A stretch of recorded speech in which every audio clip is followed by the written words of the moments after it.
Hello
side पे से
अब सभी अपने अपने स्थान पर बैठ जाएंगे।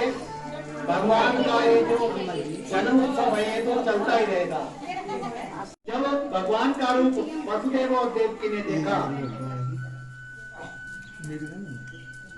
तो उन्होंने निवेदन किया भगवान से कि भगवान जिस रूप में आप हैं उस रूप में बालक नहीं होता। हम तो बालक चाहते थे और तुम भगवान बन के आ गए। आप छोटे बन जाइए। चतुर्भुज चार भुजाओं वाला अगर आदमी खड़ा है तो कौन कहेगा बच्चा है। तो भगवान ने कहा कि छोटा तो बन जाऊं पर छोटा बन के फिर कंस से बदला कैसे लूंगा, उसको कैसे मारूंगा छोटा बन के। तो इसलिए मैं तुम्हारे कहने से छोटा बन जाता हूँ, लेकिन तुम्हें मेरी रक्षा करनी होगी। जब तक मैं छोटा रहूंगा मेरी हिफाजत करनी होगी, नहीं तो मुझे बड़ी रहने दो। तो मैंने कहा भाई हम आप जैसा आप कहेंगे वैसा करेंगे। कि चिंता मत करो, तुम अभी मुझे यहाँ से उठा करके गोकुल ले चलो, मैं छोटा बन जाता हूँ, मुझे यहाँ से उठा करके गोकुल ले चलो। गोकुल में यशोदा जी के यहाँ बेटी पैदा हुई है, उसको लेकर के आओ और उसको यहाँ रख दो, मुझे वहाँ छोड़ दो, तो मैं कंस से बच जाऊंगा। और वसुदेव ने इधर उधर कहीं खेत में कोई टोकरी पड़ी होगी, उसमें भगवान को डाला। जब भगवान छोटे हो गए, अपने सिर पर उठाया तो देखा कि पहरेदार सब सोए हुए हैं। जैसे ही वसुदेव ने भगवान को अपने सिर पर धारण किया, परमात्मा को अपने सिर पर धारण किया, सारे जेलों के दरवाजों के ताले टूट गए। कहने का मतलब है कि जब भी हम भगवान को अपने सिर पर विराजमान करते हैं, हमारे सारे बंधन छूट जाते हैं, टूट जाते हैं, कोई बंधन शेष नहीं रहता। वसुदेव जी भगवान को लेकर के चले, लेकिन बाहर बड़े जोर की बारिश हो रही है। शेषनाग जी आए, अपने फन का छाता बनाया ऊपर, और तब वासुदेव जी लेकर के चले। रास्ते में यमुना नदी पड़ती, और यमुना नदी क्या है? भगवान कृष्ण की अर्धांगिनी है। जैसे वसुदेव जी पार करने लगे, यमुना का जल स्तर बढ़ने लगा। वसुदेव जी को समस्या हो गई कि अब कैसे पार करूंगा, लेकिन मन में विश्वास था, भगवान के दर्शन कर लिए थे कारागार के अंदर ही, इसलिए विश्वास था कि जब भगवान मेरे सिर पर हैं तो कुछ नहीं हो सकता। सीधे यमुना जी में प्रवेश किया। यमुना का जल स्तर तब तक बढ़ा जब तक भगवान के चरणों का स्पर्श नहीं कर लिया। भगवान ने टोकरी में से अपने पैर बाहर निकाले, यमुना ने उनके चरणों का स्पर्श किया और वसुदेव को रास्ता दे दिया। वसुदेव जी जाकर के रात को 12 बजे चले होंगे तो 1 बजे पहुंचे होंगे। 1 बजे यशोदा जी अपने घर में सो रही है, सब आराम से सो रहे हैं, कोई जागता नहीं। और वसुदेव ने जाकर के देखा कि नंद के घर में यशोदा जी के बगल में एक छोटी सी बेटी जो मानो अभी अभी पैदा हुई वो पड़ी हुई है, और यशोदा को नींद आई हुई, किसी को पता नहीं। वसुदेव जी ने चुपचाप जाकर के भगवान को वहां रखा, उस बेटी को टोकरी में डाला और वापस मथुरा आ गया। और जैसे मथुरा में पहुंचे, जेल में वसुदेव जी प्रवेश करते हैं, एक एक करके सारे ताले लग जाते हैं, सारे दरवाजे बंद हो जाते हैं। जब भगवान को सिर पर धारण किया सारे बंधन खुल गए, लेकिन जब माया को धारण किया तो सारे बंधन फिर वैसे ही पड़ गए। और जब योग माया को वहां पहुंचा दिया, भगवान का जो लक्ष्य था वो पूरा हो गया, तो फिर भगवान वहां यशोदा की बगल में पड़े पड़े रोए। तब जाके सबको पता चला कि बालक हो गया है, और मां को पता ही नहीं है भाई बालक हो गया है। और यशोदा के घर में गोकुल में आनंद मनाया जाने लगा। वहां वसुदेव जी उस टोकरी में कन्या को डाल करके जैसे ही कारागार में पहुंचे, पहरेदार सचेत हो गए, जो पहले अचेत हो गए थे उनको चेतना आ गई,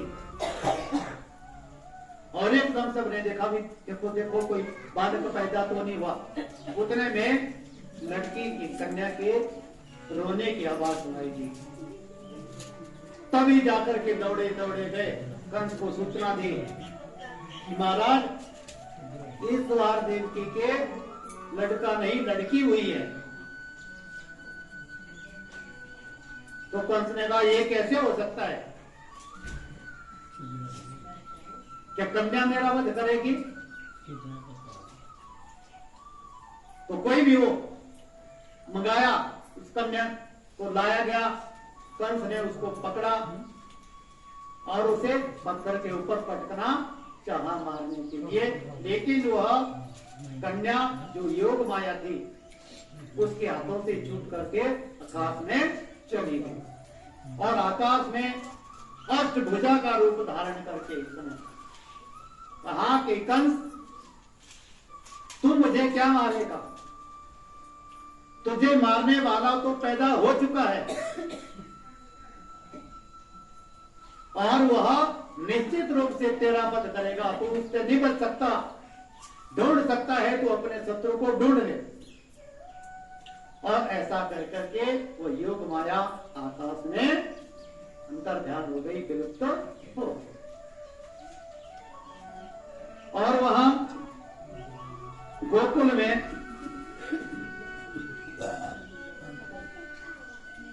सब जो लोग हैं वो धार्मिक प्रवृत्ति के हैं, सब भगवान को मानने वाले हैं। तो जो व्यक्ति श्रद्धा से दान करता है, भगवान उसमें वृद्धि करके उस व्यक्ति को लौटा देते हैं। इसलिए जितना हो सके अपने हाथों से पुण्य करना चाहिए। अगर दान के लिए भगवान ने समर्थ बनाया है तो दान करना चाहिए और अपने जितने भी हमारे पुण्य होते हैं उनको भगवान के चरणों में अर्पित करना चाहिए। क्योंकि जैसे हम क्या करते हैं, हमारे जो पैसे होते हैं, जो कुछ धन हम कमाते हैं, अगर घर में रखेंगे तो वो कम ही होंगे, तभी बढ़ेंगे नहीं। बैंक में जमा करवाएंगे तो उस पर ब्याज भी लगेगा, उनमें वृद्धि होती रहेगी। इसी प्रकार से अपने संचित पुण्य कर्मों को अगर हम भगवान के अर्पण करते हैं तो भगवान कई गुना बढ़ा करके उनको वापस लौटाते हैं। इसलिए हमेशा पुण्य कर्म करने चाहिए और उनका कभी अभिमान नहीं करना चाहिए। जैसे ही कोई पुण्य का काम किया उसको भगवान को अर्पण कर दो, भगवान ये तुम्हारे अर्पण है और समझ लो कि मैंने कुछ किया ही नहीं। इससे क्या होता है कि जो दानी है उसके मन में कभी भी अभिमान नहीं आता। और गोकुल में नंद जी के महल में नंद की बहन सुनंदा अपनी भाभी की देखभाल के लिए आई हुई थी और अच्छी तरह से यशोदा की सेवा करती थी। पर आश्चर्य की बात यह है कि लाल के पैदा होने का ना मां को पता लगा, ना जो घायल थी, जो दाई आई थी देखभाल करने के लिए, ना उसको पता लगा। और जाकर के जब देखा तो पाया कि यशोदा के पास तो बालक पड़ा हुआ है, सोया पड़ा हुआ है। हैरान होकर के उसको जगाया यशोदा को कि भाभी तुमने मुझे बोला भी नहीं, बालक को जन्म दे दिया अकेले ही, कम से कम मुझे तो जगा देती। मैं इसी उद्देश्य के लिए तो यहाँ आई हुई तुम्हारी देखभाल करने के लिए। तो यशोदा ने कहा कि तुमको क्या बताती, मुझे खुद पता नहीं लगा। तो मुझे कब पता लगा, जब तुमने आकर के बताया। तो सुनंदा ने सोचा कि यह समाचार में सबसे पहले अपने भाई जी को सुनाऊंगी, क्योंकि उपहार जो मिलना था उससे सबसे पहले मैं जाकर के यह समाचार सुनाऊंगी। और सुनंदा जाकर के नंद जी के पास जोर जोर से बोलती है, भाई बधाई हो, बधाई हो, बधाई हो, आपके बेटा हुआ है। और नंद जी ने उसी दिन ब्राह्मणों को बुलाया, यथोचित दान किया और सब ब्राह्मणों की पूजा की। ब्राह्मणों ने आशीर्वाद दिया और नंद जी की खुशी का कोई ठिकाना नहीं रहा। और नंद जी जो कि उस समय जब भगवान कृष्ण का अवतार हुआ उस समय 75 वर्ष के थे।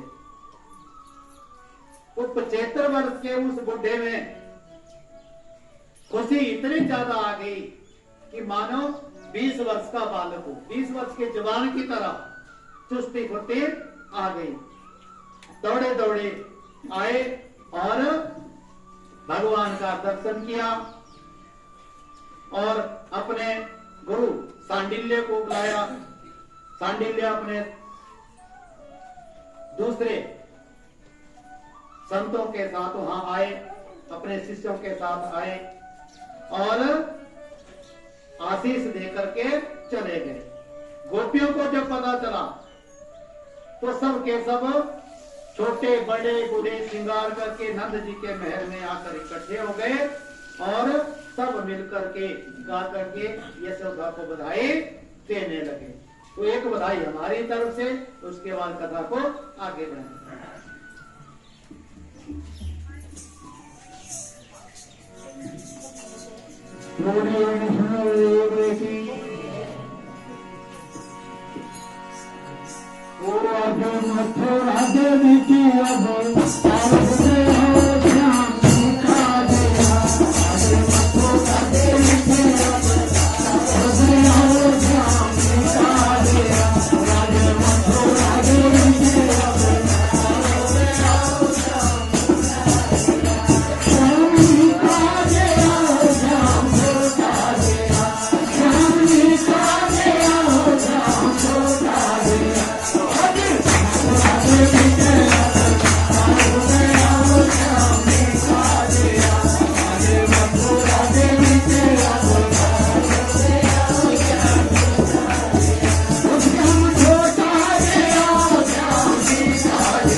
ब्रह्मास्त्र चला दिया था।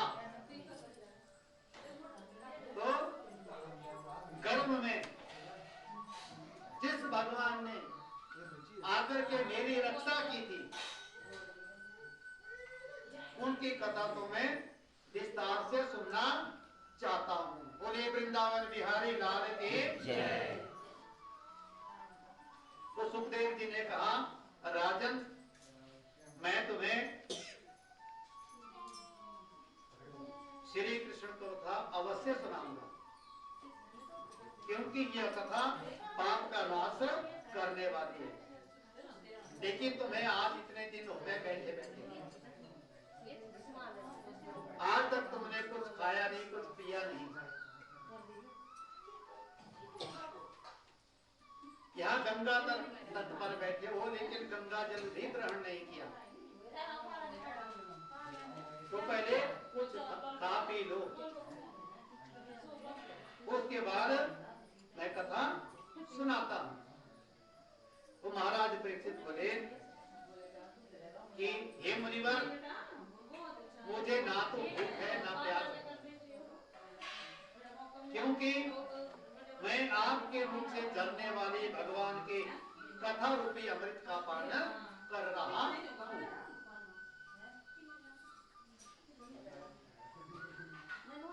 अब देखो कथा सुनने में, चिंतन और मनन में कितनी निष्ठा रही होगी राजा परीक्षित की। गंगा के किनारे बैठे हुए हैं लेकिन गंगा जल भी नहीं पी रहे हैं। और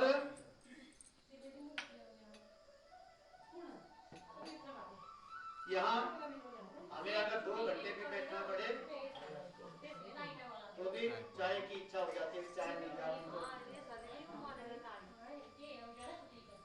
और वहां पर गंगा तट पर राजा परीक्षित को सुखदेव जी ने कथा सुनाई। वो 7 दिन तक लगातार चली, दिन को भी चली, रात को भी चली, 24 घंटे कथा ही कथा। अब किसी ने पूछा कि महाराज गंगा तट पर बैठे हुए हैं परीक्षित और सुखदेव जी वही कथा सुना रहे हैं, रात को कथा सुना कैसे सुनाएंगे? लाइट की व्यवस्था कहां से? अब सुखदेव जी को लाइट की जरूरत नहीं है, क्योंकि उन्होंने तो कथा अपने पिता वेद व्यास से धारण की थी और उनको पूरी तरह से उसका ज्ञान था। लेकिन फिर भी गंगा के तट पर जो दूसरे ऋषि मुनि सब बैठे हुए थे, तो वहां प्रकाश की आवश्यकता इसलिए नहीं हुई क्योंकि जितनी भी कथाएं शुरू में भागवत की हुई, चाहे वो सनकादि ने नारद मुनि को सुनाई हो, चाहे सूत जी ने सौनकादि मुनि को सुनाई हो, चाहे सुखदेव जी ने परीक्षित को सुनाई, सबकी सब शुक्ल पक्ष में हुई। और शुक्ल पक्ष में भी अष्टमी से लेकर के पूर्णिमा तक। तो उस समय चंद्रदेव अपनी पूर्ण कला के साथ होते हैं, चांदनी काफी होती है, इसलिए लाइट की जरूरत ही नहीं थी। और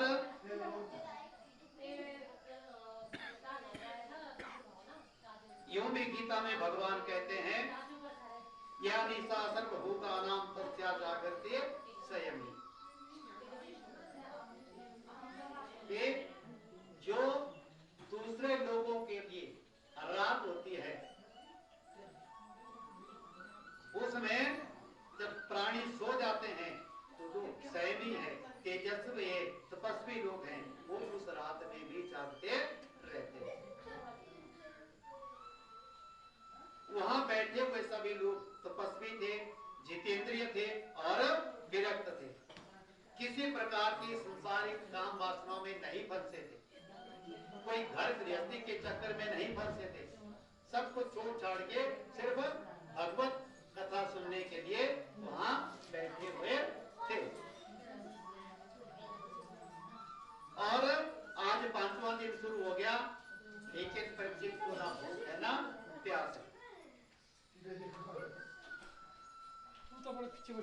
यह कथा रूपी अमृत का चमत्कार नहीं तो और क्या है? क्योंकि ये जो कथा है श्रीमद् भागवत की कथा स्वर्ग के अमृत से भी बढ़कर है। आपने पहले सुना कि जब सुखदेव जी कथा सुनाने लगे राजा परीक्षित को, तो स्वर्ग से देवता आ गए अमृत का कलश लेकर। सुखदेव जी आप ये चाहते हैं कि राजा परीक्षित को श्राप लगा है 7 दिन मरने का, तो आप ये लीजिए अमृत हम लाए हैं, अमृत पिला दीजिए, परीक्षित अमर हो जाएगा और ये भागवत की कथा उसके बदले में हमें दे दीजिए। तो सुखदेव जी ने उनको कथा नहीं कहा कि देवताओं, अगर तुम श्रोता बनकर के आते तो बैठ के सुन लेते, कथा तुम्हें सबको सुना रहा हूँ, लेकिन तुम इसका सौदा करने आए हो और कथा का सौदा नहीं हो सकता। इसलिए देवताओं को अनाधिकारी मान करके सुखदेव ने वापस लौटा दिया और देवता जाकर के ब्रह्मा के पास चले गए कि वहां देखो सुखदेव मुनि एक व्यक्ति को, मनुष्य को कथा सुना रहा है, हमें इनकार कर दिया, हम देखता है वो मनुष्य है, उस कथा में ऐसी क्या बात है जो हमारे अमृत से भी बढ़कर उसको बता रहा है। तो ब्रह्मा जी ने कहा कि रुको, अभी 7 दिन पूरे होने दो, 7 दिन के बाद देखते हैं कि कथा का क्या परिणाम होता है। और जब 7वें दिन की कथा पूरी हुई, स्वर्ग से विमान आया राजा परीक्षित के लिए और वो विमान ब्रह्मलोक से होकर के गया। उसकी आवाज उसकी गड़गड़ाहट से ब्रह्मा जी हैरान हुए और तब उन्होंने क्या किया कि वहां सत्य तराजू में एक तरफ सारे ग्रंथ रखे, दूसरी तरफ भागवत रखी और भागवत का कथा दूसरे सभी ग्रंथों से भारी रहा। तो इससे यह सिद्ध होता है कि जो भागवत है वो सभी पुराणों से बढ़कर है और बढ़कर इसलिए है क्योंकि वेद व्यास ने इस पुराण को सब पुराणों के बाद लिखा। बाकी पुराण पहले लिखे, श्रीमद् भागवत उनकी अंतिम रचना है, इसके बाद उन्होंने कोई भी पुराण नहीं लिखा। और श्रीमद् भागवत भी इसलिए लिखी क्योंकि मन में असंतोष था, चैन नहीं था। इतने पुराण लिखे, वेद लिख दिए, शास्त्र लिख दिए, लेकिन मन में चैन नहीं है। तो नारद के कहने पर उन्होंने श्रीमद् भागवत की रचना की। इसलिए श्रीमद् भागवत का प्रभाव जो है वो सबसे ज्यादा है। बोले वृंदावन बिहारी लाल की जय। तो राजा परीक्षित पूरी तन्मयता के साथ सुन रहे हैं, इसलिए ना उनको भूख है ना प्यास है। घर बार तो सब कुछ छोड़ के आ गए हैं क्योंकि उनको पता है कि 7वें दिन में मृत्यु होने वाली है। 5 दिन हो गए, 2 और बचे।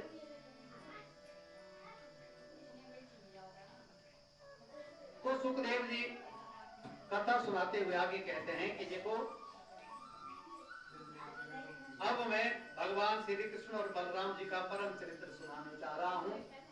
आप सभी सावधान होकर के सुनिए। द्वापर का अंत था और पृथ्वी के ऊपर पापाचार होने के कारण धर्म का ह्रास हो रहा था। ह्रास क्या हो रहा था? धर्म लुप्त होता जा रहा था। क्योंकि कहते हैं धर्मो रक्षति रक्षिता, धर्म की रक्षा करने से ही धर्म की रक्षा होती है। धर्म की रक्षा करनी पड़ती है। पाप अपने आप बढ़ते हैं, पापों को बढ़ाने की जरूरत नहीं है, वो स्वयं बढ़ते रहते हैं, लेकिन धर्म को संभालना पड़ता है। अच्छा बनना मुश्किल है, बुरा बनने में एक पल नहीं लगता। कहते हैं शैतान को याद करो, शैतान हाजिर। पहाड़ पर चढ़ने के लिए मेहनत करनी पड़ती है, नीचे गिरने के लिए तो ऊपर से खिसके तो चाहते वहीं पहुंच जाते हैं 1 मिनट में। तो इसलिए धर्म की रक्षा करने से ही धर्म की रक्षा होती है। तो तब धर्म का ह्रास हो रहा था, पापाचार अत्याचार पृथ्वी पर बढ़ गए थे, अधर्मी लोग हावी हो गए थे। तो सभी देवता भगवान नारायण के पास पहुंचे, नारायण से स्तुति की। तो प्रभु ने उन्हें आश्वस्त किया और कहा कि आप लोग निश्चिंत होकर के जाइए, मैं शीघ्र ही भगवान श्री कृष्ण के रूप में प्रकट होऊंगा और वसुदेव के घर में जन्म लूंगा और आप सबको वहां रह करके मेरी और मेरी प्रियतमा की सेवा करनी होगी। इसलिए जितने भी देवता थे, जितने उनकी सहचरियां थी, देव पत्नियां, सब के सब गोकुल और वृंदावन में आकर के ग्वाल बालों के रूप में अवतरित हो गए और वहां महाराज उग्रसेन की रानी गर्भ होती थी। तो एक दिन जब वो घूम रही थी तो विहार करते हुए द्रोमिल नामक राक्षस की छाया उसके गर्भ पर पड़ी और बालक का जन्म हुआ। राक्षस की छाया पड़ने के कारण बालक भी राक्षस ही हुआ और उसका नाम पड़ा कंस। ब्राह्मणों को जब बुलाया गया उसके जन्म पर उसके ग्रह इत्यादि देखने के लिए, उसका भविष्य देखने के लिए, तो उन्होंने कहा कि यह आपके कुल का विनाश करने वाला होगा। तो राजा उग्रसेन ने यह सुनकर के उसको यमुना में बहा दिया। थोड़ी दूर वसुदेव पिता सूरसेन स्नान कर रहे थे, बालक को आते हुए देखा तो उसको टोकरी में पकड़ लिया। उस टोकरी में आ रहा था और उसे घर ले गए और घर में कंस और वसुदेव दोनों एक साथ पड़े। नारद जी के माध्यम से कंस को पता चला कि वह उग्रसेन का बेटा है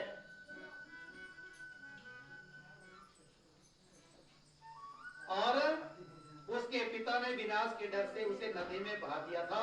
तो रात को उठा,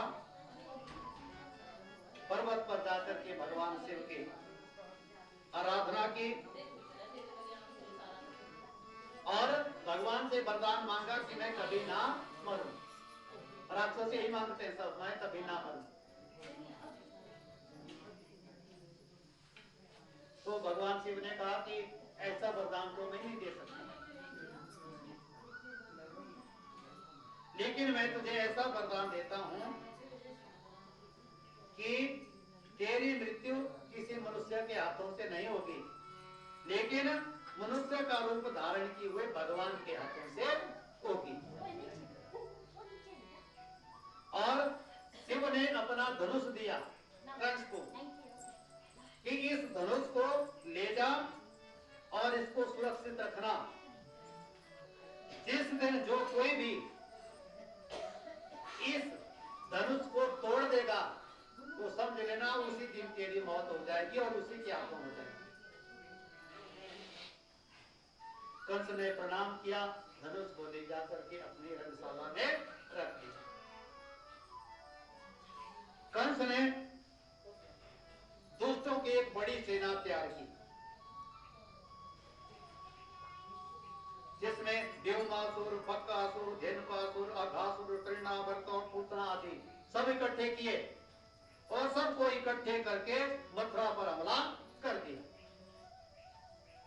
पिता उग्रसेन और चाचा देवक को जेल में डाल दिया।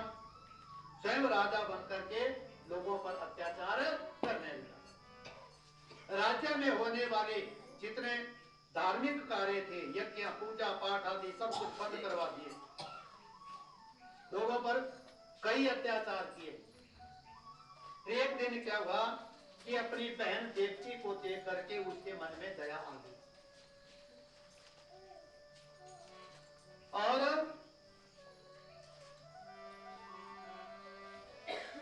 देवकी, उसने सोचा देवकी कहेगी अगर मैं उसे ज्यादा प्यार दिखाऊंगा तो मेरे पिता को तो जेल में डाल दिया, अब मेरा पता नहीं क्या होगा। तो कंस ने सोचा कि प्रजा में मेरी छवि खराब हो गई है, सब मुझे दुष्ट दुष्ट कहते हैं,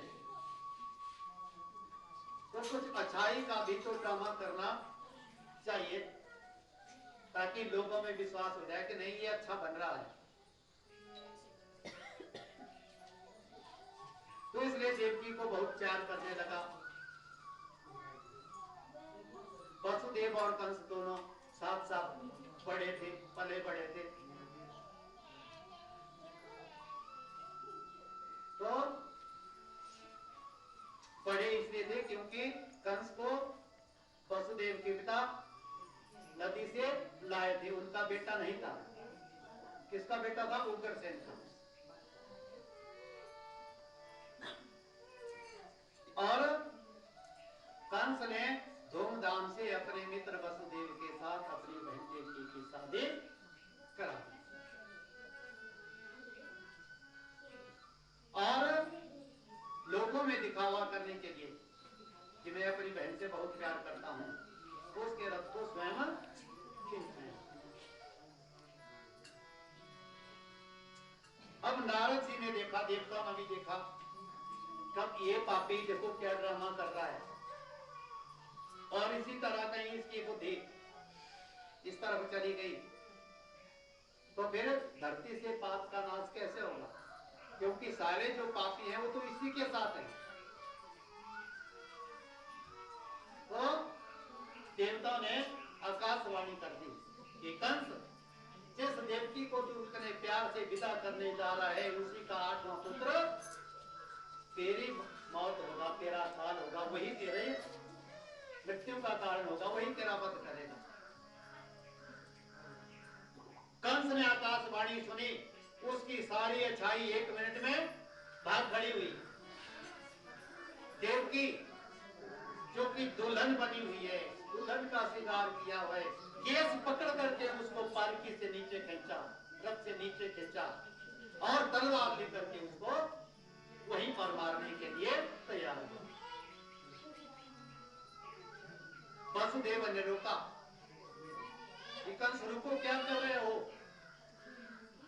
प्रजा में तुम्हारी क्या छवि बनेगी, सबके सामने अपनी बहन को मारने जा रहे हो। तुम्हें डर है तो देवकी से नहीं है, देवकी के 8वें पुत्र से है। मैं वचन देता हूं कि जब तक इसकी 8 संतानें नहीं हो जाती, मैं एक एक करके जो भी बच्चा पैदा होगा तुम्हें ला करके दे दिया करूंगा। कंस ने कहा ठीक है, तब मैं इसे छोड़ देता हूं, लेकिन मेरी एक शर्त है कि जब तक 8 संतानें नहीं हो जाती तुम्हें मेरी कारागार में रहना होगा 8 संतान होने तक, उसके बाद मैं तुम्हें मुक्त कर दूंगा। तो मान गए। तो इस प्रकार फिर देवकी के पहला बेटा हुआ जेल में ही।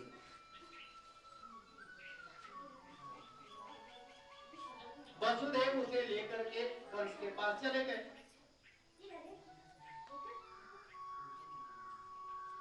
जब ले जाने लगे तो देवकी ने कहा कि स्वामी, मेरा बेटा है, 9 महीने मैंने इसे अपने पेट में रखा है, अपने गर्भ में रखा है, कुछ देर तो मेरे पास रहने दो, आप एकदम इसे ले जा रहे हो। तो वसुदेव ने समझाया कि देवकी, जितनी देर तक अपने पास रखोगी तो उतना ही ज्यादा बढ़ेगा, इसलिए तुरंत ले गए कंस के पास। और पहले कंस ने सोचा कि तुम ये तो पहला है, जब तो 8वें से है, पहले से थोड़ी नहीं है, तो उसको छोड़ देते हैं, इसका क्या है, 8वां देखा। तभी जब ऐसा सोच रहा था नारद जी आए और एक फूल लाया और उसके कंस के हाथ में दिया कि इसकी पंखुड़ियों को गिनो। उस फूल के 8 पंखुड़ियां थी। तो कंस ने गिनी 1 2 3 4 5 6 7 8। तो नारद ने कहा इसमें पहली कौन है और 8वीं कौन है? यहां से शुरू की तो 8वीं ये हुई। तो जरूरी नहीं भाई यहीं से शुरू होगी, इनकी तो कहीं से भी शुरू हो सकती है।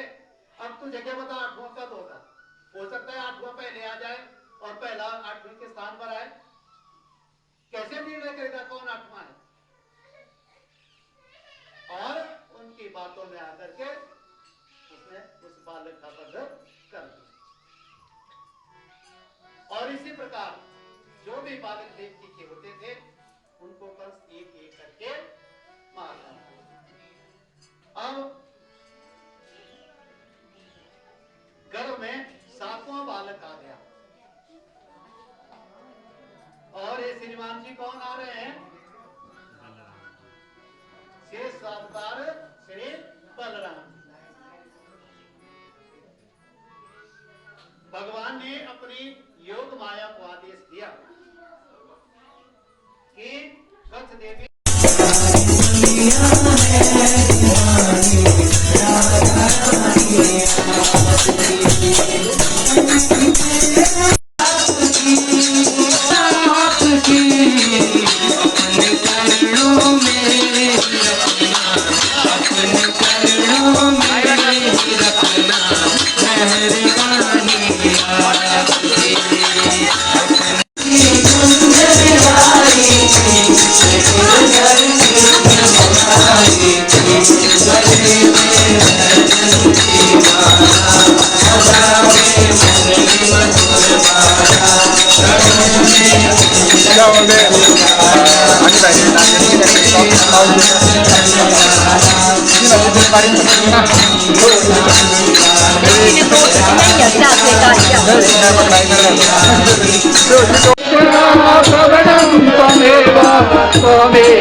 तो दोस्तों जैसा कि आप लोग देख रहे हो, इस समय पापा जी जो हैं प्रसाद वगैरह दोनों में डाल रहे हैं और यहाँ पे आप लोग माता बगलामुखी जी के दर्शन भी कर लीजिए। तो आज जो है छठा नवरात्रा है, तो आप लोग माता बगलामुखी के दर्शन कर लीजिए और माता बगलामुखी का आशीर्वाद प्राप्त कीजिए। जय माता बगलामुखी।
सांचे दरबार की जय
ਸਾਨੂੰ ਆ ਜਾ ਠੀਕ